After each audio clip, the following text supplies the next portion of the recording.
Alright, now I'm going to show you guys how to take out the RAM and then reinsert it. Now the RAM are these little sticks of memory.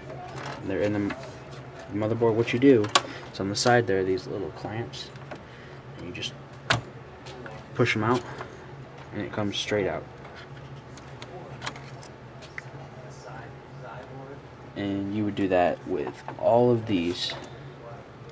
And then you would make sure that it's lined up. This little groove here. Hang on. Okay. Is lined up with the little groove in here. And you just make sure it's all the way in. Oh, that's pitch black, sorry. You just push it straight down in on either side.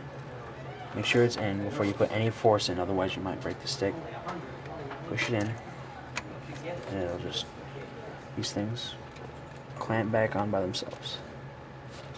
And that is how you remove and then put back the RAM.